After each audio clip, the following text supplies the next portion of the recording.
Week 2 starts tonight, and hopefully the Ravens winning starts on Sunday. That and much more on this episode of the Purple Rain Podcast.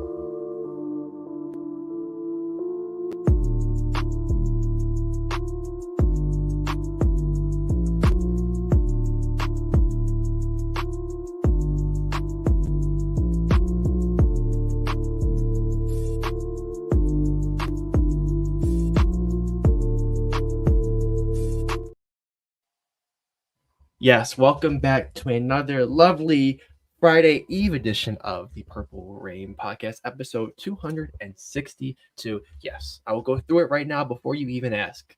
David Sharp, David Hale, Leo Goeas, Mike Flynn, Vlad Dukas, and Terrence Cody episode of the Purple Rain Podcast. Don't have a number 62 on the Ravens right now. I haven't had one in 2 years. Interest actually 3. But thank you all for coming through, spending your Thursday evening with us before the Thursday night football game. Me and Sutton, I see already coordinating with the green on. Promise this was not scheduled. I don't know how this happened, but I'll take it. We're both wearing green. Guess the Dolphins are going to win tonight. We'll talk about that. But thank you all for coming through. We have a lot to talk about. Got Ravens to talk about, NFL to talk about, iWord report picks, the whole shebang. But first and foremost, you can follow us on Instagram at the Purple Rain Podcast. You can follow this guy over here on X, on Instagram at Sutton Def. You can follow me on Instagram at simplyaston.prod or on X at simplyas10. And most importantly, our sponsor, Manscaped. It is still nice outside. It's still 80s, high 70s, but that fall is coming. That winter's coming. Yes. I mean, people start dressing even better. So while you're dressing better, make sure your face is looking good with Manscaped. Go in there, use code PRP, 20% off your whole order and free international shipping. I promise you will not regret it. One of the best deals out there online. Tell you this, I had a cart going for a website, right? Mm-hmm. Had a couple of things in there. The shipping, man. The shipping. It is just doesn't just turn you off. 20. Yeah. Like I'm spending obviously, over $100, but the 20 on the shipping, it hurts my soul. Manscaped, no. Free shipping. So you can get maybe one or two other things. Not really paying that, as much because the shipping is free. Best deal out there. But as always, I have to ask you, how is your week going? How are you doing? And football's back officially. We're really back now. Yeah, it definitely feels like we are in the swing of things, and I'm doing well. Thanks, Alex, for asking. Week 2 is on the horizon. Of course, we have that Thursday night football game tonight, Dolphins versus Bills. Like Alex said, we'll get into that a little bit later on the show.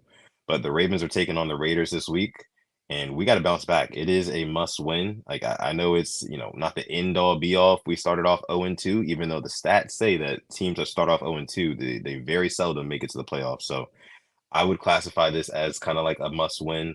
And there's a lot to talk about in this matchup that I feel like not a lot of people are talking about that I want to bring to attention. So I can't wait to talk about it. I can't wait to get into it. Before we do, though, I got to bring up who's here in the live chat. You guys know how we do here on the Purple Rain Podcast. We'd be remiss if we did not say what's up to the Rain Gang family. Starting with Mod K-Dog here says, yo, Rain Gang family, what's good on this Friday Eve? He's giving a shout out to the Manscaped, and he's also giving a shout out to the hashtag Replay Gang. That's right. If you are not watching this episode 262 of the Purple Rain Podcast live, you are part of the hashtag Replay Gang. Thank you so much for joining this episode. We appreciate your presence. And then also he says, please smash that damn like button, man. Y'all already know it's free and it does a ton for your boys here, man. I mean, just saying. If you want to support the boys, hit the like. Just saying.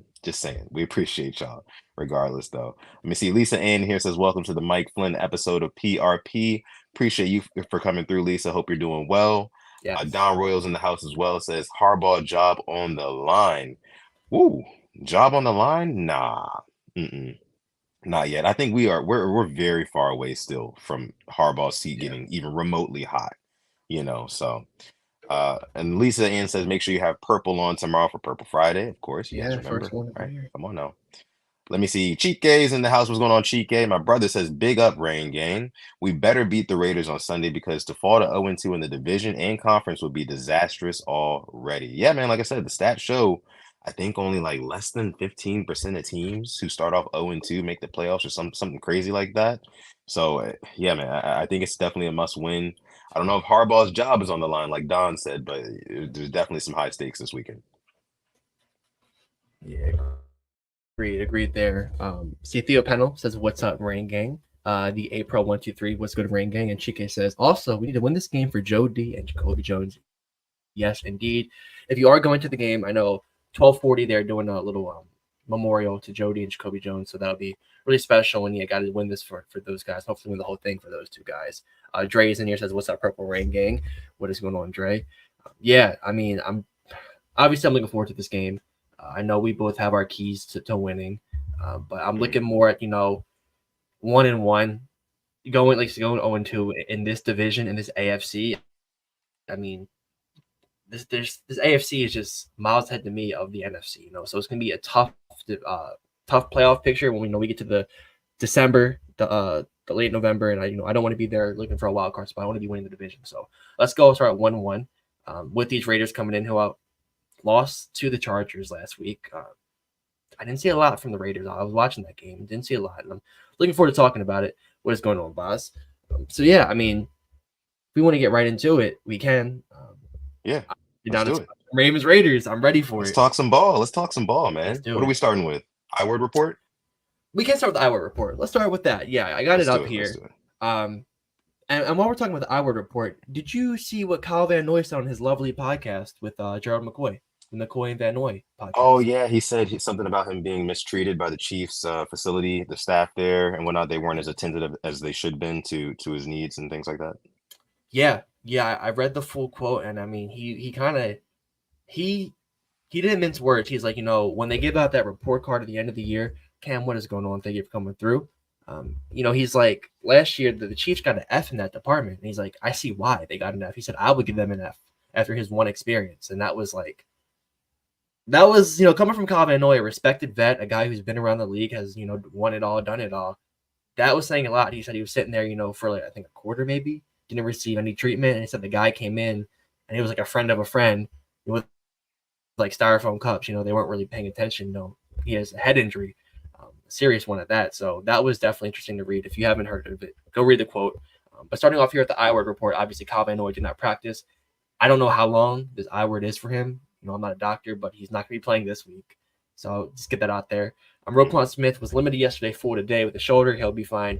Adisa Isaac returning to practice, been limited the past 2 days. I doubt he'll be there out on Sunday, but it is good news he is practicing. Nate Wiggins showed up today. Didn't practice the neck I word. Gonna keep my eyes on that. It doesn't sound too serious, maybe just precautionary with the neck, but something to keep your eye on tomorrow. If he's limited, it's a good sign. If he's not practicing, not a good sign. Moving on to the Las Vegas Raiders. A lot of guys in their report. Brock Bowers, Devon Diablo, Tommy Eichenberg, Andre James, Colt Miller, all full, expecting the lineup. Jackson Powers Johnson with an illness limited the past 2 days. Expect him to suit up. But the two down there, Tyree Wilson and Dekamarian Richardson, the rookies, did not practice the hamstring and the knee respectively. That right there is something to keep your eye on tomorrow. If they both don't practice, very hard to see them going out there on Sunday. And to be honest, that's big losses for them. Their secondary is a point of target you can get to. I know they had a good week one game against the Chargers, but to be honest, that's the Greg Roman offense tax. Wasn't really surprised with that. And Tyree Wilson as well. How our line played against the Chiefs, I'm looking at that because dealing with Christian Wilkins and Max Crosby as it is, not having Tyree Wilson is big for big for the offense. So there's your I word report from the Purple Rain podcast. So, on your thoughts on the I word report? Yeah, I mean, so I didn't expect the Nate Wiggins today. That was kind of new to me, right? I think, as with everybody else too, but definitely concerns me just a little bit. In terms of Kyle Van Noy, though, I would project that with an orbital bone injury. I mean, I'm sorry. Jeez. I know I slipped up. I slipped up. Please forgive me, Rain Gang. But look, I'm gonna say at least like maybe 4 weeks. I would give it like 4 weeks because that's an I word right there where you can't just like kind of shake that off, right? And like if you don't have proper function of your eyes and you can't see the play properly, then you don't need to be on the football field. Um, especially not playing his position. But once he does get better, I say slap a visor on that bad boy on his helmet and get going. You know what I mean? But yeah, I'd say about 4 weeks for Van Noy. Roquan, like you said, he should be good to go for the game. And Isaac is another interesting one. Still got my eyes on, right? Rookie kid. We have not seen much of him in at all building up to the season in training camp. Of course, we didn't really see him. We didn't see him in the preseason, and now he's starting to practice a little bit more. So we might see him get in the game at some point here. But I mean, he's just one of those guys you got to wait and see, right? And you can't really Yeah. predict what's going on there. And now that we're down Kyle Van Noy, which from what I project would be about the next month or so, Ojabo, he's gonna have to step up. Like he's gonna be on the field a lot more. He's actually, and this can actually kind of segue into our keys to victory. Ojabo was a big part of my keys to victory for this team this week. Since there will be no Kyle Van Noy, we're gonna need somebody to get after Minshew. And I know everybody remembers that Colts game last year, right? Where it wasn't really a bad game from the Ravens. It was just one of those tough losses that you take, one of those random losses that the Ravens take every season, right? And the fact that it came to the hands of Gardner Minshew does kind of have me a little bit worried about this matchup this coming Sunday, only because I feel like his weapons are more dangerous than they were last year, right? So Alex, if you don't mind, can we go ahead and get into some keys to victory here? Why not? Okay. Let's do it. Cool. Awesome. So I'll go ahead and I'll start. I kind of already started just a little bit with David Ojabo, right? I think he's going to be a crucial piece on this defense, man. Somebody has got to get home to Gardner Minshew before he can get the ball off to a Devontae Adams, before he can get the ball off to a Jacoby Myers, before he can get the ball off to a Brock Bowers. All those guys are dangerous. So we're gonna need him really, really, really heavily. We're gonna have to rely on him. Another thing, get them behind the chains, right? Down and distance is very important in these games like this. These close AFC games, these hard fought physical AFC games. Win defensively on first down, right? Get them in obvious passing situations. I want a lot of third and longs, right? Those plays where a guy like David Ojabo can pin his ears back and just get after the quarterback, what he's kind of a natural at, right? Zach Orr can send a cornerback off the edge like he's known to do, or not necessarily him. It was more so, of course, Mike McDonald last year, but we saw Hamilton off the edge a couple of times, and he blew up Gardner Minshew, and Gardner Minshew never even saw it coming. So I expect to see some of that, but we got to get them in obvious passing situations, some 3rd and 6 pluses, right? Where he's going to drop back, he's going to try to go down the field at least a little bit. So win defensively on first down, get him behind the chains. David Ojabo is going to be a big piece. Another thing, Derrick Henry, right? Running the football is going to be absolutely crucial in this game. And here's the thing.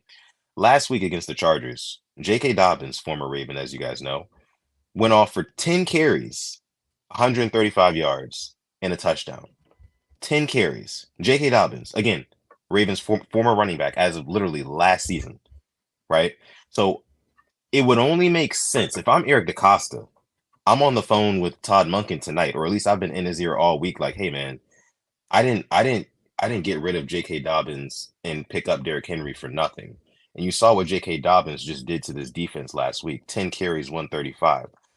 Our guy needs at least 18 plus carries. That's another one of my keys to victory. Derrick Henry, 18 plus carries. And then my last key to victory before I let you take it away, Alex. Beware of Brock Bowers on third down. Okay. Brock Bowers is I think going to be an emerging star in this league. If you have not bought him low in fantasy, it might be too late already. But this guy is going to be really, really good. The connection that Gardner Minshew has with him already. 6 catches last week. Led the team in catches last week. Devontae Adams had 5. Brock Bowers had 6 in his first NFL game. Again, in his first NFL game, 6 catches, 58 yards, no touchdowns, but was making big plays, was going down the field. Him and Antonio Pierce have some chemistry going. Antonio Pierce said in an interview, like, yeah, this kid's gonna be the truth, right? So on third down, I'm looking at you, Roquan Smith, who actually did a pretty decent job against Travis Kelce last week, and all things considered, guarding him, right, and not stopping him from completely going off on us, like he has in games past. We're gonna have to stick Brock Bowers on third down. I do not want to see Gardner Minshew kind of dropping back and then getting it to Brock Bowers, and he stiff arms one of our guys and rumbles ahead for 10 more yards. That's going to kill this defense. So those are going to be my keys to victory. I'll just run through them just really quick again. Beware Brock Bowers on third down, 18 plus carries for Henry's, win defensively on first down, and Ojabo's got to get after it. What are yours though? Yes, I agree with you with the running. I'm gonna switch mine up just for the sake of the show. I was right there with you with the run game, and then with Brock Bowers as well. I thought he did a really good rookie debut like I said, Yeah. 6 receptions, 58 yards, was moving the chains. To be honest, recent years with first round tight ends, they really haven't been as productive as that. But that was a really good showing for him, and he is scary, man. Like if they can utilize him and Max Mayer correctly, that's a good 1-2 tight end, and honestly could be up there for the top duos in a year or so. But for now, it's a good duo. I'm gonna go with our O line and against Max Crosby and Christian Wilkins. Obviously, that Mm, was kind of a given. Max Crosby, top 5 edge rusher, relentless, just yeah. nasty. He does Yo. it to anybody. He'll do it to the best teams in the league or the worst teams in the league. He doesn't care who you are. He'll come across you and he'll make your life a living hell. And I want to see how we can protect Lamar and how we can utilize to stop him. Maybe that means Pat Ricard is the 6th O lineman to help out whoever side he is on, whether it be Stanley or Makari/Rosengartens. We still don't know who the starting line is going to be and how we can control Christian Wilkins because Chris Jones, I thought, was making our life living hell last week. We had, Justice Hill, a great set against him, but there was times where Chris Jones was just manhandling Daniel Falele. Don't want to see that again. Christian Wilkins isn't Chris Jones, but he's a tier right below him, and he's still a damn good football player. So that right there is my first key. My second key is being able to stop Devontae Adams and their playmakers. Like you said, Devontae and Jacoby is a really good one too. I think Jacoby Myers to me is very underrated. He he can he can win you a game out there as a receiver. So I want to see what Marlon and Stevens can do. I have faith in them, but it's a lot of just correcting what was wrong last week. Kyle Hamilton came out and that busted coverage against Xavier Worthy. He said it was his fault. He wasn't in the right spot for it. It was his zone, and so it wasn't Marlon's fault. So if we can get those defensive miscommunications fixed, that'll be big for this defense. Week 2, if we can be as best as we possibly can, that'll be really good. It'll be honestly a step ahead as we were with Mike McDonald because his second game was at home against the Dolphins, blew a 28-point lead.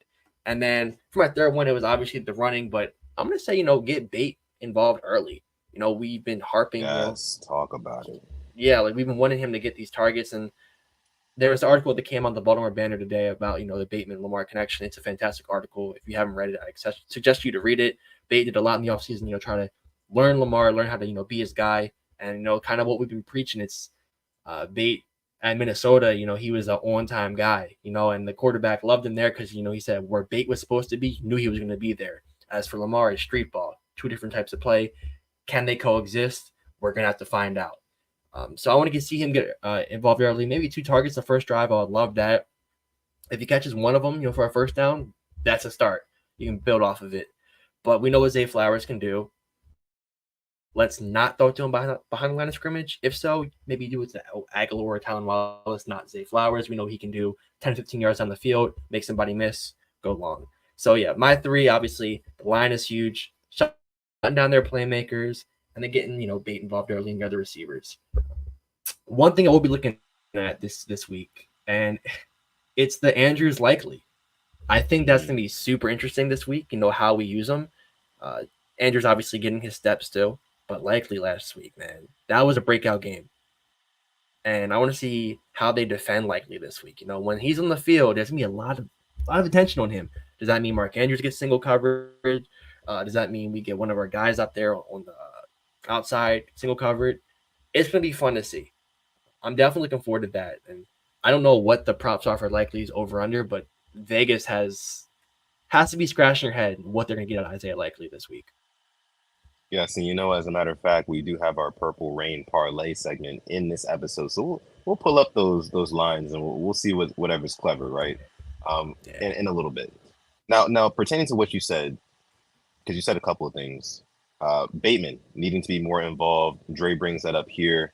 You know what, man? Because everything you just said, everything you just said was spot on. You hit the nail on the head, right? But with Rashad Bateman, a Ravens win. Well, let me just say this: a Ravens win on Sunday would be one thing, but a Ravens win plus a breakout game for Rashad Bateman is almost like 2 wins in one, if you know what I mean. Because it really just opens up so many more possibilities for this offense down the stretch. You know what I mean? If other teams realize that the Ravens have a legitimate X receiver who can hurt you from the outside, and they also have this other litany of weapons, and from tight ends to running backs to quarterbacks, they can all hurt you.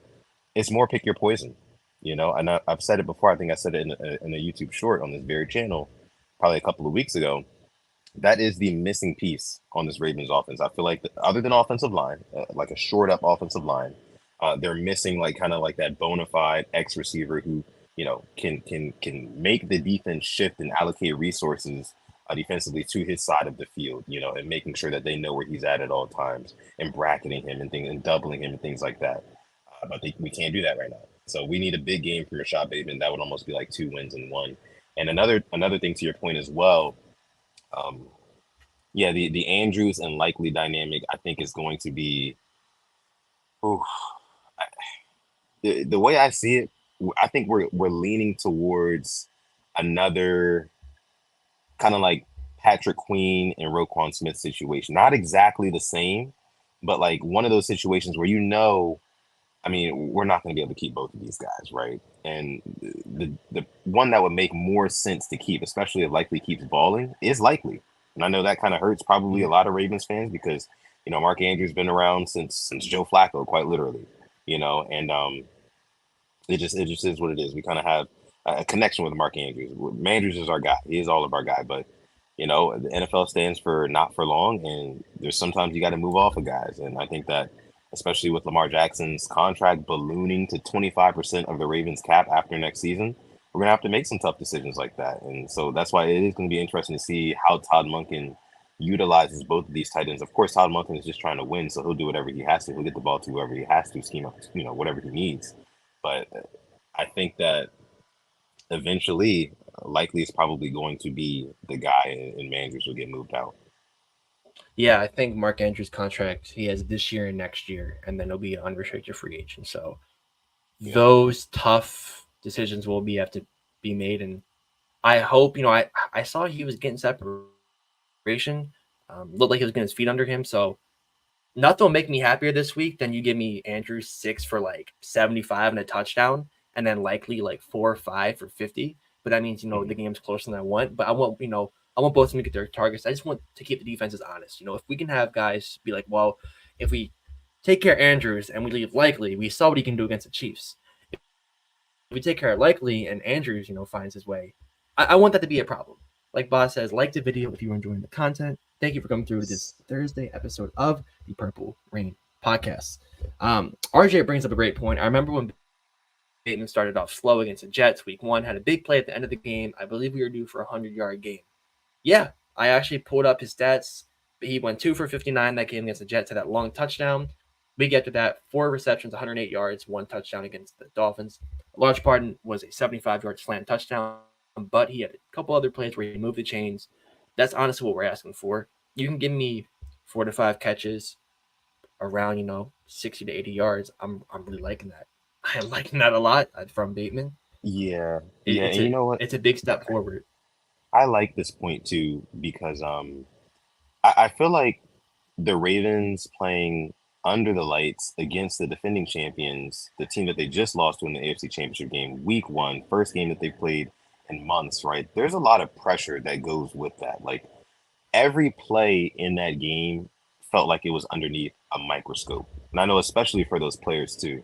So I think that, them getting back to their roots, which is the 1 p.m. CBS game on Sunday, that is going to, I think, really kind of settle this offense down a little bit, and even the defense as well, but especially the offense is going to settle the offense down. And I think Rashad Bateman will get 2 targets. On the first 2 Ravens drives, I'd be shocked if we did not see at least 2 targets to Rashad Bateman on the first 2 drives. And maybe that sounds a little bit crazy, but I think we need to be, intentional about getting him involved. And we've talked about it a lot on this show. But yeah, I do remember that, RJ, as well. And thank you for your comment down here. He says, love the content always, man. Appreciate RJ. Appreciate he is that. a Thank you. member Means a lot. of the Rain Gang family. Yes, sir. Okay. You mentioned real quick about the Bateman 2 targets, and the under the lights as well. I listened to Marlon's podcast this week. Yeah. Punchline. I listened to that, and they were talking about Jack asked his co-host. He was like, "How did it feel playing in the first game of the year?" And Marlon was like, "I was talking to a lot of the guys. It was weird." He's like, usually, when they have the first game, they all go to the vet's house in their group, he said, it was Jimmy Smith when Jimmy was here, and they all watched the first game. He said us being there, it was weird. It felt really weird. Not really used to that.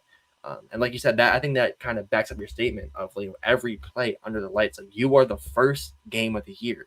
Yeah. Football is back, so that kind of just really proves your point. And when you're back, the 1 o'clock game, I think we'll be fine. But it was a really good litmus test too, and it kind of set up the rookies and all the other guys said, when we get to the playoffs, if we get there, that's the standard. Like last year, AFC Championship game, everybody's watching you. We've already been through that this year once, so it really won't be anything new to these guys. So I'm looking forward to that 1 o'clock. I missed that CBS graphic with the Ravens. I'm gonna love to see it. The sound, the pregame stuff, the pregame shot of the guys running out, all the purple fans there. I'm getting goosebumps. That's how you know football is really back. That 1 p.m. CBS game for the Ravens and just that classic music. And it's just the feel of that, that feels like home, as a Ravens fan. 1 p.m. CBS feels like home. And I think that the Ravens will feel the same way. And like I said, I think their offense will settle in and we'll see some big plays. Maybe they have a clear mind to, where it's like Lamar Jackson. He's like, okay, I will go to Bateman on this play. I won't force it to Zay Flowers, or I won't try to tuck it and run it after going through 2 reads. Like, let me find Bateman. Let me let it develop a little bit more. But again, that also has to do with the offensive line. And you brought that up too. I saw somebody in the chat say the Parlay experiment should be over and done with. I agree. I agree with you. Throw Ben Cleveland in there. Let him get some reps, right? See what he can do. At the very least, he'll be better at run blocking. I know that much. I know that much for sure, because if you give Ben Cleveland the chance to go and get into a guy, right, get into his chest and like drive him back, that's what he's good at. Now, pass protection, not as good, right? He's still got some things to kind of work out with that. But I think that anything is better than Daniel Faalele at the present moment. And again, it's nothing, no slight to Faalele, but he's not a natural guard. He's not. Yes, he's a big man. He's a mammoth of a man, but he's not a natural guard, right? He plays tackle. So, yeah, let's get Ben Cleveland in there. But I like your keys to victory. I think we both had some good ones. Yeah. I have one question for you. What was Lamar Jackson's last target to Rashad Bateman? What happened? It was a deep ball, man. What, like 30-something yards, 40 yards? Hopefully they can build off of that. And that's kind of what this article is talking about in the Baltimore Banner. I really suggest you read it. A lot of good stuff in there. And they're saying, that could be the spark. So let's hope it is. And let's hope that it's a very comfortable win on Sunday, which kind of would lead us into our score prediction, if I'm correct, right? Yeah, absolutely. I just want to bring up Lisa's comment here. She has a key to victory. We need to put Minshew on his back. Simple, plain, right? Like I said earlier, David Ojabo, there's going to be no Kyle Van Noy, so he's going to get a lot more snaps in this one. I want to see that ruthless David Ojabo, violent, getting to the quarterback pursuit. That's what I want to see from him. We need somebody to step up, especially after seeing what TJ Watt is able to do. And I'm not trying to compare any of our guys to TJ Watt. I know TJ Watt is one of those generational type of players, but that just to have somebody with that sort of impact on your defensive line, we got to compete with that. We got to compete with that in some capacity, because these guys are in our division, and that's the way I think about it. But yeah, good key to victory, Lisa. Yeah. So TJ Watt's in the backfield every play. Yeah, crazy. Every single play. Love West says here, if the O-line looks the same way, is it time to panic? Time to panic? If they trot the same lineup out there and we get the same results. Now, if you look at the analytics and the numbers, it reads that the Ravens pass protection was actually one of the best in week 1. But when you watch the game, I think situationally, there were a lot of big breakdowns. And I think a lot of that has to do with us playing under the lights, us playing in Arrowhead, loudest stadium in football, right? Even John Harbaugh acknowledged that earlier this week. So if the O-line looks the exact same way, I don't think it's time to panic, but I definitely think it's time to shift our eyes and our attention towards EDC and kind of like looking at him to make a move. Like, hey, we got to do something, right? But yeah, that's how I feel. What do you think, though? This line is very lucky that Lamar Jackson is their quarterback, because that's the Lamar Jackson tax. It really is. If he's not back there, and if you have a guy like that's true, a Jared Goff back there, he gives them so much help. It's not gonna be good. Yep. Yeah, extending plays. I think the Justice Hill dump offs, he had a guy in his face and threw it to him. yeah, You yeah, know, yeah. or extended the play. I mean, they're lucky, and that's my thing with analytics. Like, there's some analytics that I do enjoy looking at, and I can use in arguments, but I look at that. That's more of an eye test, and that's like with a lot of sports. They can tell you that it was good, but or if they had this amount of time, but Lamar Jackson's back there running for his life, scrambling about 5 seconds. Yeah, it's going to be a longer time. So if it does look the same, I'm panicking. I'll be honest, and it'll mainly just be the right guard spot. And it's for Yeah. the right tackle. I know what I'm getting with Rosengarten or McCary, but it's just, yeah, I can't have another game of that.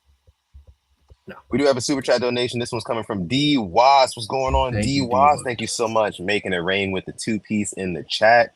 It says the referee for the game on Sunday is Trey Blake. Okay. All right. I can always count on How DWAS for letting about us to know who say, the I ref like is. this. I like this. Yeah. He's letting us know who the ref is ahead of time. I like this. Can you keep doing this, DWAS? We'd appreciate it. Even if you don't donate, we'd appreciate staying abreast on this information. Thank you I so know much for dropping the DWAS. 2-piece in the chat. Yeah. He calls me every Tuesday to let me know who the referee is. Calls me. Oh yeah. Yeah, lets me know. Wow. One thing about the referee, though, I do want to talk about, I saw a graphic that came out from the Mhm. Ravens-Chiefs game and about how far away they were lined. Guess who was lined the furthest away from the line of scrimmage? Jawan Taylor. Yes. Guess how many penalties were called in? What, like 1 or 2, maybe? For holding, not for Oh, the illegal formation. interesting. Yeah. I did make a video. I went through every single illegal formation, and I'll be honest, it was more than I expected. But I think only 1 or 2 games had multiple of those formation calls. I think it was the Bears Titans game had 2 of them. I think outside of that, every other game had like 1 or something. Some had none. So I'm looking forward to see what happens this week with that, and if the Ravens clean it up, because John Harbaugh and Ronnie Stanley were pretty pissed off about it. Yeah. Okay, let's go ahead and get into some score predictions, Alex. How about we do that? Let's go ahead Yeah, and why not? predict the Why score not? to this Ravens versus Raiders matchup. When was the last time we played the Raiders? Can you remember? Oh, I vividly remember 2021 opening game. I was sick as a dog, and we lost because Alejandro Right. Yep. Villanueva couldn't block. Turnstile. We had Yep. Latavius Murray and Tyson Williams back there running back.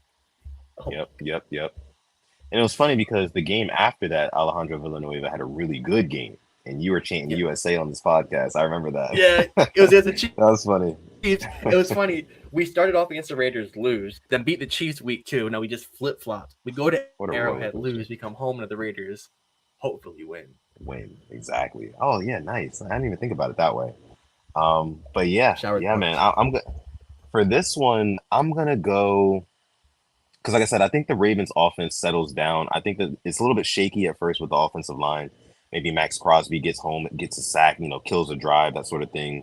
Um, but I think that their offense is not going to be able to move the ball consistently on our defense. They might pop for a drive or two, but final score, I'm gonna go.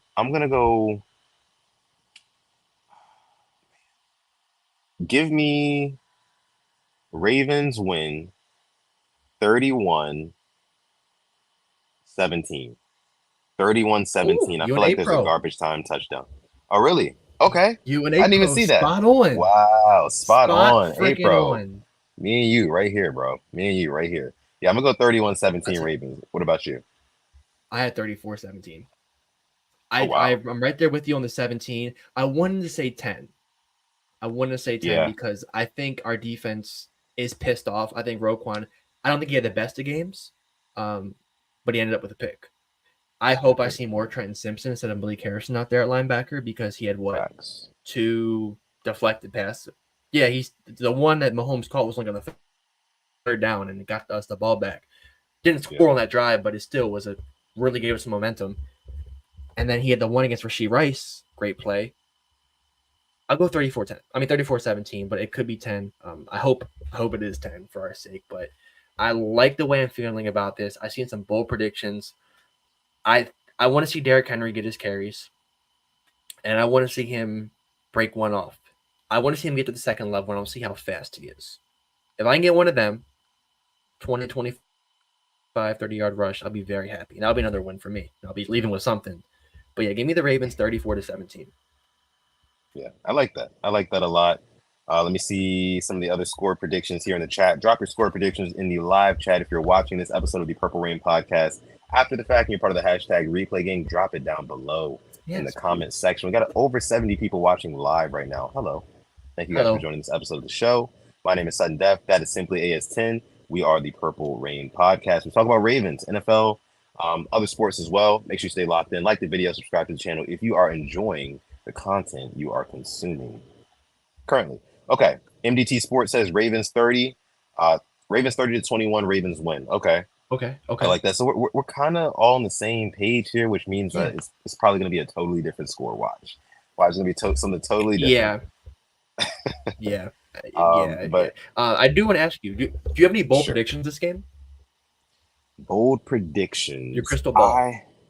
Crystal ball. I'm gonna go. Okay, I was thinking about this earlier.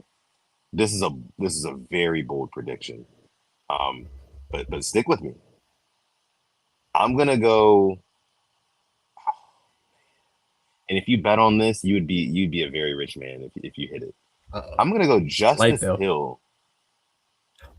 2 touchdowns. Okay. I was thinking first to score the first touchdown, Justice Hill. Okay. Because he gets the ball in goal line situations. Yeah. Like, we'll give it to him, or he can take a swing route and take it for a touchdown. I could see him scoring this game. 2? Yeah. Crazy. But I can definitely see him scoring this game. 2 is crazy. But, like, again, though, John Harbaugh said it himself. Derrick Henry is not the guy who's going to be running the ball 30 times. So you never know what they could do when they get down in the red zone. I mean, they could throw – they had no problem throwing Justice Hill in the game plenty of times against the Kansas City Chiefs. He caught, 6 passes? 5 or 6 passes or something like that? Had, 30-something yards, 40-something yards. They are going to get this guy involved. And guess what? Nobody's going to see it coming. Because everybody's going to be focused on Derrick Henry. And, oh, yeah, that tight end that went off last week. And, oh, yeah, that Zay Flowers kid.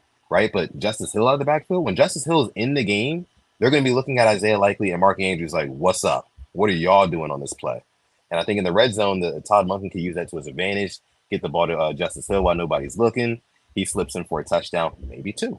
But I do like the first touchdown scorer, though. Yeah, I like that. I love that. Yeah. I was thinking about it today. I was thinking just like, I think Mark Andrews scores a touchdown this game. Purple jersey, white pants, 1 o'clock CBS. That's the best version of Andrews. And I can see him definitely getting his touchdown.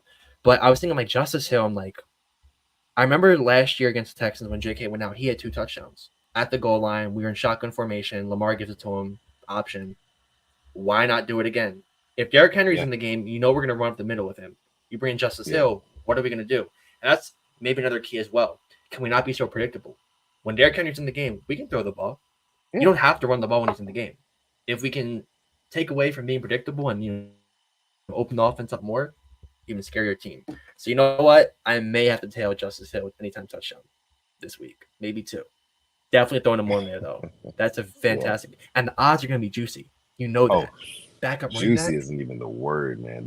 You're going to be salivating over those odds. We'll pull it up on FanDuel here in just a minute. We got to get through a couple more segments first, though. Let me just pull up a few more score predictions. Dre says Ravens 28-17. I love it. By the way, Zeandre Banks says I might have to tell that. What's going on, Zeandre? Appreciate you for coming through. I actually went to high school with Zeandre Banks. I don't know if it's the same one. Let me know. He would know. Let me know if it's you. Yeah. Let me see. Mod K-Dog in the chat. I got to bring up his question here. Sutton, who you got? UFC this weekend. So quick little pause on the NFL talk. Just promise you, 30, 45-second pause. The Sphere this week in Las Vegas. UFC is doing their the Mexican Independence Week. They're honoring Mexican Independence Week at the Sphere with this big card. Sean O'Malley versus Merab Dvalishvili and Alexa Grasso versus Valentina Shevchenko. I am going to go with, as DeAndre says, it's definitely him. What's going on, bro? Appreciate you for coming through. That's my boy. Went to school with him. High school and college, actually. Shout out to him. K-Dog says, who you got, Sutton? I'm gonna go O'Malley. I'm gonna go O'Malley in this one.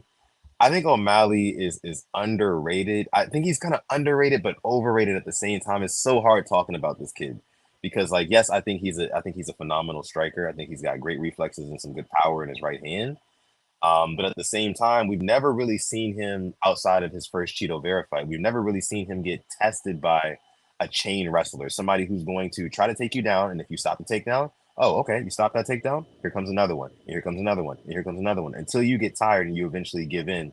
And now all of a sudden you're on the ground for 2-3 rounds at a time. We haven't seen him get tested to that degree yet, but Sean O'Malley versus, shorter opponents, I like Sean O'Malley's chances to land a good punch on Merab. We've seen Merab before and rock, so give me O'Malley. I would go maybe a second round TKO for O'Malley. And Put that then one on your slip. Yeah. And then for Grasso and Shevchenko, I'm gonna go with the bullet, man. Shevchenko, she's a mainstay in this women's division. And I like Alexa Grasso a lot, but Shevchenko is just she's tried and true. She's been tested so many times. It's so hard to bet against her. I bet against her so many times, and I've lost money a few times. So I'm not betting against Valentina Shevchenko. That's who I got. And K-Dog agrees with me here.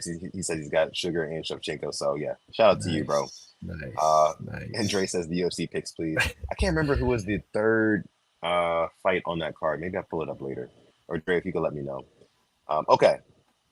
So we got through our score predictions. Did a little UFC talk just now. Yeah. Little pause. Little something, right? And you got Sean O'Malley too, right? Yeah, I like his game. That's kind of the only fight I'm looking forward to. I love his walkout as well. I'm actually looking forward to 307. I think it's 307 when Pereira fights main event. I'm looking forward to that one, but I'll be tuned in. Believe that. I'm honestly I'm excited for the venue, the Sphere. I hope it lives up to everything it is. I've seen pictures of it online and what they do with it for concerts, but for UFC in Vegas, I wonder what they have up their sleeve. It should be interesting. I mean, just to kind of see, even watching at home on TV, like how that's going to look on the broadcast, right? Because it's a big ass Sphere, and I can only imagine watching it inside the Sphere and like just the whole screen is just like the fight, and like you're just like you probably feel like you're dreaming, right? And you're just watching a fight like up close. Right. That's probably what it feels like, and it's really cool. So I mean, hopefully the UFC comes back. I would love to catch one of those. Can't wait for that one. Can't wait. Or they say the third fight, Ortega versus Diego Lopez. That's the third one. Oh yeah, give me Diego Lopez. Give me Lopez. Lopez is a young, hungry lion. Ortega's kind of been through the ringer a few times, man. I think that Lopez I don't want to say dominates him, but I think that he can win. It's going to be a 3-round fight. I think he wins unanimous decision. Give me Diego Lopez for sure. Okay. Cool. What were we about to segue us into? So no, I was just gonna say we have to go ahead and get into some NFL Week 2 picks. That's what we got to do next. Mm-hmm. It's about that time. The pick segment is here. Now listen, last week I didn't have my best showing, but this guy, Simply AS10, had an 87% win rate for his picks last week to my 68%. So listen, man, if you're a betting man and you're listening, because the parlay section is coming right after this. The parlay segment is right after the picks. If you're a betting man or woman, pay attention to this segment because we're going to have a lot of good money line picks for you here. Should we get into it? Yes, and I'm going to say I would take my biases out of it. I think the Commanders game, I should have picked the Bucs. I don't know why I trusted Jaden Daniels that much. I should have known their defense is bad. So I promise you, no bias here. Straight just ball talk, ball knowledge. Maybe uncomfortable, but we'll talk about it all. I'm ready. And hit the music. That's how you know it's back. When you hear that music. Let's do it. Yes. There it is. Starting us off tonight, a fantastic Thursday night game. The Buffalo Bills going down to Miami to play the high-flying Dolphins. Tua, Tyreek, Waddle, all those guys. What do you have? I'm going to go the Bills in this one, man. I mean, Josh Allen has historically kind of owned the Tua and Mike McDaniel-led Dolphins. And just the Dolphins in general since he's been in the league. Give me the Bills in this one. I just feel like he kind of does whatever he wants. He runs all over him. He throws all over him. Give me the Bills. You know what? I'm right there with you. I like what they're doing. I'm expecting Keon Coleman to have a good game tonight. Had 4 catches on his NFL debut. Just give me some Khalil Shakir. Give me some James Cook. I think they do outlast them. I think it's a close game, a good game, but have the Bills in this one. Moving on, the 49ers and the Vikings. The 49ers, I don't care who's back there running back, they're going to do well. Jordan Mason proved that on Monday night. They took care of the Jets and Aaron Rodgers, who, to me, looked a little cocky after that first, opening drive touchdown. But after that, it didn't look too hot. Give me the Niners in this one. I know Sam Darnold is, played well for the Vikings, but the Niners is a different beast. I like them going 2-0. Yeah, give me the Niners in this one. No need to really overthink that one. I mean, give me the Niners, yeah. Next up, our good old buddy pal, Mike McDonald, Seahawks, going into Foxborough, going to play them Patriots, who had a surprise Week 1 win over the Bengals. Mm-hmm. So this one was very, very interesting to me when I was thinking about it earlier. You got two rookie head coaches, and Mike McDonald and Gerard Mayo, both of them coming off wins, right, where their team feels really good about themselves. But this is in New England, and I think that New England is kind of trying to rediscover their identity, and they have, according to reports coming out of that locker room. Guys, they've got a slogan now. I can't remember exactly what it's called, but there's something that they go by now, and I think they're rallying around Mayo. I really do. So I think it'll be a close game, but give me New England at home. Oh, okay. I'm going to be rocking with the Seahawks. I like what they showed me. I want to see more DK Metcalf and JSN. Lockett is Lockett. So our first one, we're different, but give me the Seahawks here. Next up, the Giants and the Commanders. This, I honestly don't know. To me, coin flip. The Commanders lost Emmanuel Forbes. Not really that big of a loss. He really couldn't cover a bed sheet. Benjamin St. Juste either was getting cooked by Chris Godwin or Mike Evans, whoever you want. I love Jaden Daniels. He showed me a lot the first game. Want to see more Scary Terry. My only thing is, I think the Giants did beat them at home last year, and they shouldn't. The Giants look so freaking bad. They looked awful, but they always perform against the Commanders. Like, this is like the Super Bowl, and it's in DC. You know what? I'm riding with the Commanders again. I think they get their first win. I think they bully Daniel Jones, but the problem is Wan'Dale Robinson looks good, but Malik Neighbors did show up on the Iowa report. So just maybe for that little bit of concern, I'm gonna go with the Commanders, but I think this will come down to like whoever has the ball last. I agree. I think that this has kind of the makings of being kind of one of those toilet bowl games. I hate to say it for you NFC East fans out there, you Commanders and Giants fans out there, but the only reason I would watch that game is for Jaden Daniels, right? Had 2 touchdowns last week. I want to see how he builds upon last week's performance, not turning the ball over. If he can continue to do that, what he did last week, and kind of manage the game in that way, then yeah, give me the Commanders in this one. I'll take Commanders. Nice. Next up, the Chargers and the Panthers. Give me the Chargers and Jim Harbaugh 2-0. Not too much. Yeah. Give me the Chargers. This next one, though, is very interesting. The Saints, who came off that big win against the Panthers, against the Cowboys, who came off that big win against the Browns. I don't want to... Is this Derek Carr for real? Or is that Derek Carr against the Panthers? You know what I mean? Is the Saints defense that good? Or is that the Saints defense against Bryce Young? To be honest, I'm going with the Cowboys. They show me a lot more against a better Browns team and a better Browns defense. The way they put up points on them, give me the Cowboys in this one. Yeah, I agree. I think the Saints get fraud checked in this one. Give me the Cowboys by at least 14. Nice. Next up, though, this changes it. Colts and Packers. Malik Willis starting quarterback for the Packers now. Jordan Love out for a few weeks. The Colts last week did lose against the Texans, but A. Richardson showed us something. You tweeted it. You couldn't stop thinking about that play. I couldn't stop thinking about that throw. Insane. The sky roof cam, insane. Even crazier the way the throw looked. I'll tell you what, I have the Colts going into Lambeau and beating them. I didn't like Malik Willis in the preseason. I didn't like what he showed me as a starter. I don't think it's going to be that good for the Packers. Give me the Colts. I'm going to go with Green Bay in this one. I'm going to go with Green Bay at home. I understand they're down Jordan Love. But I think that, of course, we didn't get to see a whole lot of Malik Willis last week, but I think Matt LaFleur is a good coach. That's what I think. And I think that he's going to kind of keep his team out of harm's way, meaning like he's not going to put the keys into Malik Willis's hands. I think we'll see a lot of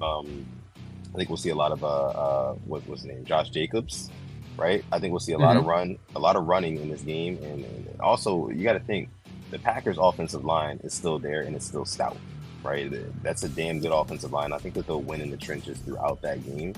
And I also just think that the Colts, they still have a couple of things to prove to me. Like Anthony Richardson, yes, he had that bomb touchdown throw last week, and you're right. I can't stop thinking about it. That was incredible. But there was also a lot of throws that I saw him miss in that game, and a lot of inconsistency. I think he's still got some time to work his way towards being one of those vaunted AFC gauntlet quarterbacks. Like it takes. Let me just ask you this, kind of deter from the conversation, but the AFC gauntlet of quarterbacks, right? It takes a certain level of play to graduate yourself to that. I think the only quarterbacks in the AFC gauntlet right now are Patrick Mahomes, Lamar Jackson, Josh Allen, and Joe Burrow. End of list. I don't think that Justin Herbert deserves to be on there. I don't think that CJ Stroud deserves to be on there just yet. I don't think that Trevor Lawrence deserves to be on there. And of course not Anthony Richardson, not yet. So with that being said, I'm not saying that Anthony Richardson is on the same level as Malik Willis, because I definitely don't agree with that, but I think that the Packers can pull off this one at home. So give me Green Bay. Yeah, I can see that too. My thing is, like you said, with the missing the throws, he had A.D. Mitchell, I think, for 2 touchdowns. Overthrew him. You connect right there, you win the game. It's stuff like that you have got to hit. I'm looking at more of the JT and the Richardson running game, but this, I think, will be a good game, and it wouldn't surprise me, once again, last ball wins. Next up, we have the Browns and the Jags. I don't know what to think about this, honestly. The way Deshaun Watson looked last week was pitiful. Another allegation coming out. It's not looking good. I don't know. I'm gonna go Jags here, but I can see the Browns and their defense roughing up Trevor Lawrence. But with what the Jags have done, how they've invested in guys like Gabe Davis, got to get him involved. Evan Ingram, Etienne. I think you have to win this game, and I think they do win this game. Yeah, and I think that Deshaun Watson, because I think he's gonna play, but when I was watching him in Week 1, he just didn't look all there, like mentally, right? It looked like he was distracted. Like football wasn't the only thing kind of on his mind, and that might seem like, what do you know about just by watching football? How can you be able to tell something like that? But it just did not look like the Deshaun Watson of old that we're used to seeing, right? That 2020, 2021 Deshaun Watson. So with that being said, I agree with you here. I'm gonna go with the Jaguars. I think that kind of the chaos continues to happen in Cleveland now that the story is actually out about Deshaun Watson. These other cases and whatnot. I think that's just going to be more of a distraction for him and that team and that locker room and that whole entire franchise, fan base, whole 9 yards, right? So give me the Jags. Yeah. All right. Next up, we do have the Jets and the Titans in Tennessee.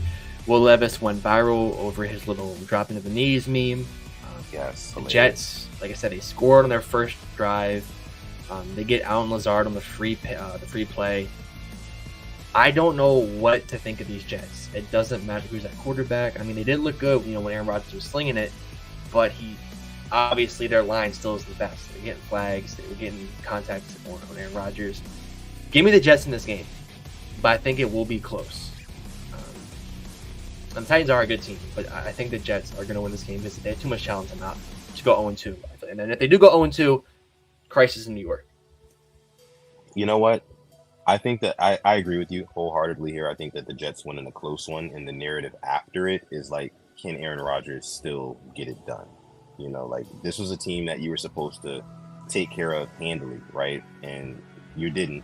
So people are going to have, all their narratives and things that they have to say about Aaron Rodgers after that. But I agree. Jets in a close one. Yes.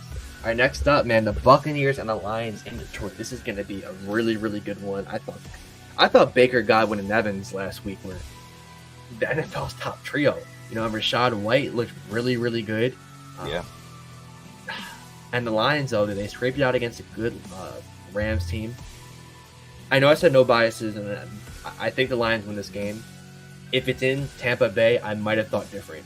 But that Ford Field gets freaking hectic, gets loud. Those fans are behind them and Dan Campbell. Give me the Lions in a really close one. I'll tell you what, Mike Evans is the ageless wonder. He is unreal. One of my favorite players to watch. He is so freaking good as a receiver. He has never dropped a level since he's been in the league. Yeah, that sort of longevity is just absolutely insane when you think about it coming from Mike Evans. He's literally trying to break records like at this point. I can't remember exactly which ones. You guys could probably tell me better than I could, but I know that he's been doing this for a long time. He's another one of those kind of like mainstay wide receivers. Definitely a Hall of Famer. Um, in this one, I think, who did I pick? I picked the Lions. Yeah, I picked the Lions to win this one as well. I think the Lions are just hungrier, man. I think that the Bucks, there's some optimism there because Baker found his home, and there's a little bit of sense of security in Tampa Bay because of that. You've got some good running back, but the Lions were just in the NFC Championship game, and Dan Campbell has those guys fired up and ready to go. And I can see why you're a fan of this team because they play with kind of like a swagger to them. Like they have he kind of carries the team in that way. So I don't know. The Lions are starting to grow on me a little bit, but I'm gonna take the Lions in this one. Yeah, they won with, I think Amon-Ra had 14 yards last week. I mean, J-Mo did a lot, and if J-Mo can step up, this team's even scarier. K-Dog says, how many QBs has ever had?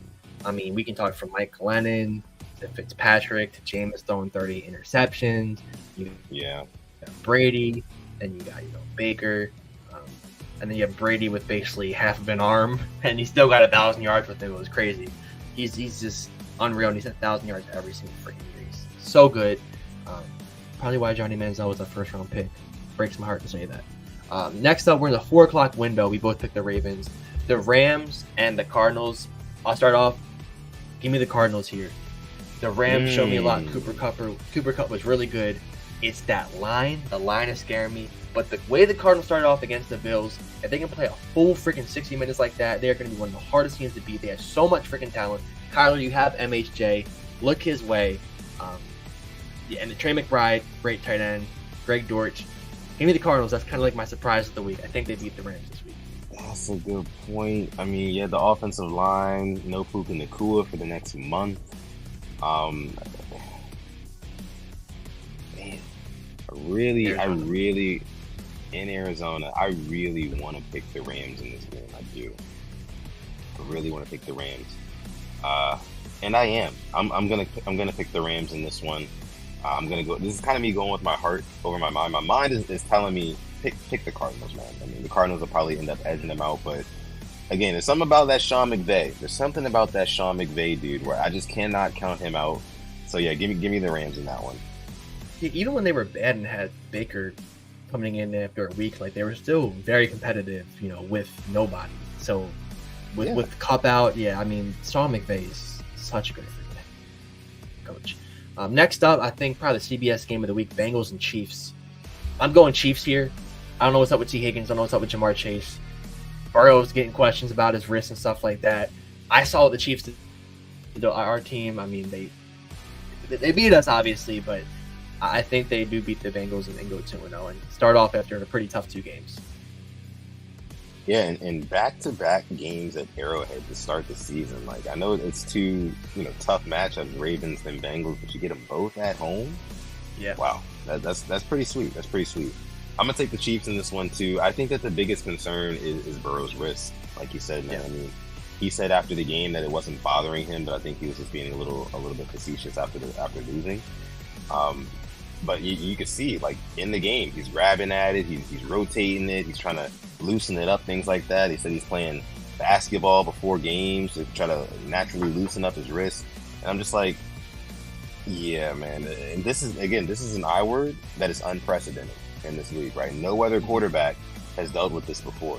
So we really don't know nobody knows what the extent of his I word really could be besides Joe Burrow, So I think that all it takes is one of those, and I'm not wishing for the guy to get hurt or anything like that, but like that's a sensitive I word, right? When you're throwing the ball, your arm and your wrist is exposed, and anything can happen. And when your arm is like this, a helmet can come hit you right here very easily. A guy coming to tackle you, it's not, man. And I can just see George Karlaftis getting after him all game. I can see it. So give me the Chiefs in this one. The same way, they downplayed it when they came to Baltimore on Thursday night last year. They saw him with that little wrist wrap when his hand got all the way up, and we're facing backlash for it. Oh, it's nothing to be worried about. And he goes and think it was clowny. who hit his handers, and they threw the touchdown and just never came back for the season. So that's a weird one, and like you said, very unprecedented. Only he knows how bad it is. So moving on, Steelers and the Broncos in Denver. Bo Nix against Justin Fields is looking like. No, it's more like Bo Nix versus TJ Watt for me. Okay, I'm gonna go you know advantage what? TJ You know Watt. what? You're right. So I'm going Steelers. Yeah, I'm going Steelers to start off 2-0 as well. That defense can be too much for a rookie quarterback. Mike Tomlin's Shout out to too good of a Boz. coach to lose against. Yeah, you're gonna be 2-0. And I'm gonna have to hear about you guys being top of the division for another week. Can't wait. All right, so that's the 425 window. Moving on to our Sunday night game. Okay. Number 2 pick from 2023. Number 1 pick from 2024. CJ Stroud against Caleb Williams and the Bears. Give me the Texans in this at home, prime time. I think they're whipping out the all-white, clean, crispy uniforms looking like a freaking snowflake out there. I love that. Can't lose in those. Give me the Texans. Yeah, I'm going to go Texans in this one, too. Another one of those that no real need to overthink it unless Caleb Williams just has some sort of, like, legacy rookie game and just goes off for, like, 2-3 touchdowns, then nah, man. I think D'Amico Ryans and that defense will keep him in check for the most part. Texans. And the final game of the week, which when they were probably writing this down, they thought it was going to be a good one. I don't think so. Eagles, Falcons, and Kirk Cousins. If they look anything like they did last week against the Steelers, this one to me could be a 3-touchdown win for the Eagles. Give me the Eagles in this one. Give me Hurts, Saquon, A.J. Brown, Devonta Smith, all those guys. Yeah, I mean, a wonderful team to bet player props on, if I'm being honest with you. I'm gonna go with the Eagles as well. I won big on an A.J. Brown touchdown last week, man. So I might have to cue that up again, see what the odds are, but I think that does it for our picks, right? Yeah, it does. So, tell responsibly. I'll tell you what, I didn't even take any money line. I took the only money line I took last week was the Steelers. Outside of that, I didn't take any of my money line picks. So I might have to this week.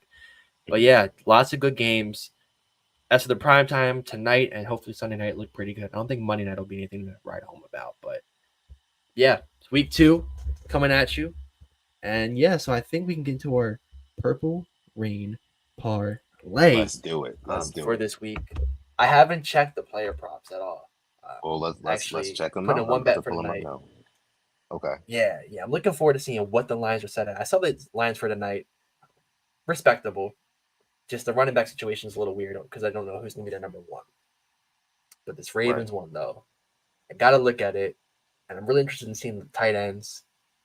That is going to be, that's going to be just piquing my interest. So we are minus 500 favorites. 8.5 point spread for the Baltimore Ravens. Okay. Wow. Okay. So I pull up touchdown scores. Yeah.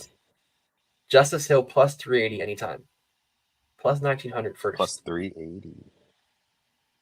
Oh, first touchdown scored at plus 1900. That sounds appealing. I'm not gonna lie. At 1900, yeah, I might have to just sprinkle just a little bit. Just a little something. How many is 2 touchdowns for him? How much is that? Let me see. 2 touchdowns for Justice Hill plus 3,200. Wow. Juicy odds to say the least, ladies and gentlemen. So all 80 people watching live the Purple Rain podcast right now, if you are a betting man or woman, then hey man, you might want to queue up Justice Hill first touchdown scorer on FanDuel, ESPN, DraftKings, whatever you bet on. That's going to be our hot pick, right? That's like our long shot pick for the day. Yeah. Now a couple other ones. If you want to build yourself like a little parlay, I say we take a look at the receiving props. We said we wanted to see the receiving the over under for the yards for likely, and they've set them at 37.5, which I think is a very generous line, if I'm being honest with you. Yeah. Considering he got 11 targets in the last game or something like that. Yeah. Over 37.5 at minus 114. I think I'm taking that if I'm building a 3-leg parlay. They got Zay Flowers at 52.5. I'm kind of good on that. Zay could definitely get over 50. That's a good line. Yards. It's a good line, but I kind of like Likely's better. I think the trust that Lamar Jackson is building with Isaiah Likely, this line is not going to be 37.5 next week. I can guarantee you that. Next week for Isaiah Likely, it's going to be at maybe 47.5. I can see it. I really could see that. So this is going to be one of the last weeks to get Likely on a discount, I think. So if you're going to take him and try to put him in a parlay, I think you take him. Who else are you looking at, though? Yeah. I'm looking at number 7, 26.5 Mm, yards for Rashad Bateman, who I feel like you can only yeah. build off of that big play at the end. Right. Yeah. Minus 114. I like Go the over for it, 26 right? and a half for Bateman. Yeah. I like that too. I like that too. Do you like it in tandem with Likely over 37.5 yards in a parlay? I think I do. I think I do. I think I do. To be honest, though, I say pick one or the other just to be safe because taking two of them. But at the same time, like Likely had 11 targets last week. So obviously you think he would hit 37 and a half. He is a threat after the catch. He can turn a 5-yard catch into 15, make one guy miss. That's the key. That's the key. Yeah, because he can catch the ball he can catch an easy ball, right? Just kind of settling down in a soft spot in the zone. Lamar Jackson's gonna find him, and then like you said, he can make that first guy miss, and then he's shifty all the way down the field, and he's got sneaky speed.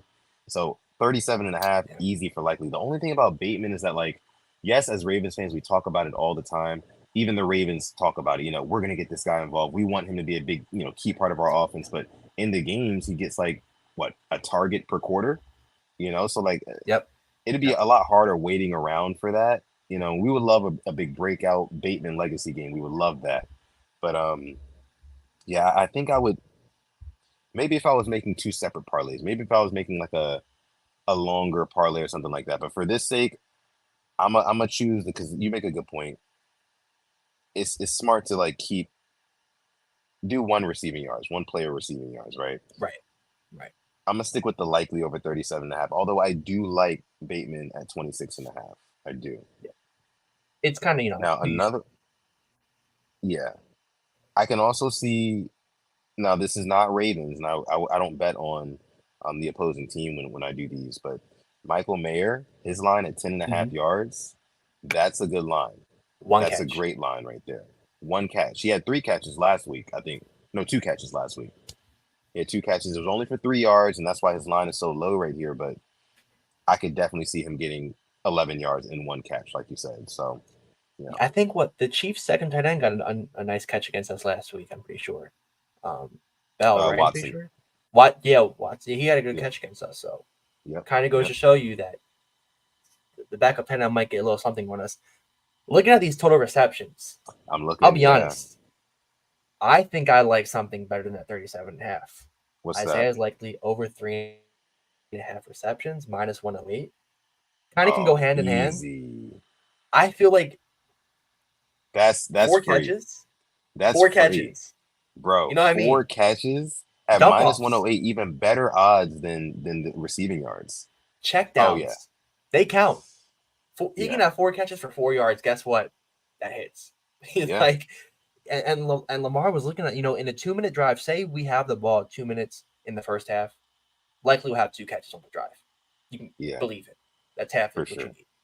So are you thinking we take Likely off the player receiving yards and we keep the receptions and we put on Bateman receiving yards, or should we keep looking? Let's keep looking, but I'll tell you what, we're in a really good spot right now. I'll tell Oh you yeah, that. an And if you're in the amazing chat, let us spot. know what you like better, but this is a very good spot. Yes, yes, yes. All right. Let's see rushing props. Henry at 72.5. They're expecting Derrick Henry to eat in this game. Mm, So I don't know. I'd probably stay away from that just because you yeah, never know with these Ravens coaches what they plan to do with their running backs and not Henry, but Harbaugh just came out and said that they're not going to be trying to force feed Derrick Henry. So yeah, I might stay away from the 72.5 over. I normally don't bet unders for Ravens players either. I just, I'd rather root yeah. for my guys to do something big than to not do something big during the game. But Lamar Jackson, over under 48.5 rushing yards. Mm. You know what? I'm going to go over. I feel like he'll be getting rushed and he may have to make something out of nothing. That might be Yeah, 15-yard Crosby. scramble. I don't think I would take it, but I can see the over more likely than the under. Yeah, I mean, the dude had what 116 last week, so I Yeah, can definitely see. But that's another thing too. He did not practice on Monday. He was a little bit sore. He was a little bit banged up. So I think there were a lot of emotions from Lamar Jackson in that first game back, and that's why you saw him kind of taking the hits that he did, lowering the shoulder near the sideline, kind of diving for the extra couple of yards, things like that. But I think in this game he kind of dials it back a little bit. And I think that the coaches tell him, "Hey, look, it's a long season. It's a marathon, not a sprint. We're gonna give Derrick Henry and Justice Hill more carries, right? And if you feel like you have to run, then do it. But we want to see you drop back and kind of see the field a little bit more. We don't want you running out in open space and getting touched. So yeah, Boz says he'll clear that over twice. I guess you're talking about the Lamar or Jackson over on the rushing yards, Lamar. but Yeah, that could be a parlay buster. This sounds like a parlay buster to me. true, So I say we true. keep looking. Yeah. The rush, especially I got screwed last week on the Derrick Henry rushing. Now, if you Yeah, bet single props, Derrick Henry's rushing attempts line is at 17 and a half. I don't see him getting 18 carries. but see, I could be wrong. yeah, but that was one of my keys to victory. I said 18 plus carries for Derrick Henry, and it's crazy that they have his line here at 17 and a half, man. It's 18. wild. Yeah. I can definitely see 15 to 16. I mean, just kind of, it's like what maybe John Harbaugh is just blowing smoke up our rear end and say, you know what, guys, I'm rushing for 20 times just because you wanted it so bad. Yeah. Maybe John has a deal with, the DraftKings. Maybe they told him, hey, John, give him that over. People want to take the under. I mean, I'll be staying away from Hmm. that either way. Won't be touching that. How are we feeling? So far we've got likely over 3.5 catches. That is locked down. We're definitely doing that. We have the likely over 37.5 receiving yards, but that, you know, Yeah, since they go hand in hand, they don't really, not good you know, odds. right. So, man, and help us out in the chat. Help us out in the chat if you're Yeah, watching. We still got please. over 70 people watching live right now. You got Alex and I over here trying to cook up a parlay for you guys. Help us out. We're all a big Rain Gang family. Come on now. Um, okay. What are you seeing, Alex? I'm trying to figure this I'll tell you out. what I'm seeing. Over under 41 and a half. Mm, okay. We I both like where your said head's at. Yeah, 31 to 17, 34 to 17. I like where your head's at. And I'm looking at it. I can see them going down there, maybe getting a touchdown as well in the first quarter. As great as it is, but I think we can score as well. And I think we can put up points. I think we're going to be making a statement at home to put up points in front of our crowd after what happened last 20 points. That was it. Agreed. We hit 47 last week against the Chiefs. That's something to keep my eye on if we don't find anything else. I like the over in this. I'll tell you that right I like the over too. I like the over as well. Because I do think even if, like I said, even if their offense kind of shines in spots, the Raiders that is, and they score a touchdown or two, that's going to force us to be more aggressive, push the ball down the field, and yeah, I could definitely see it going over 41.5 points. That's for sure. Um, so yeah, I'll keep that Boz in there. says Lamar 2 passing TDs, plus I was 116. thinking about that. Yeah, that's always going to be plus money. 2 passing touchdowns for Lamar Jackson. You can normally get that at like around this line here, around these odds, plus 116. I mean, but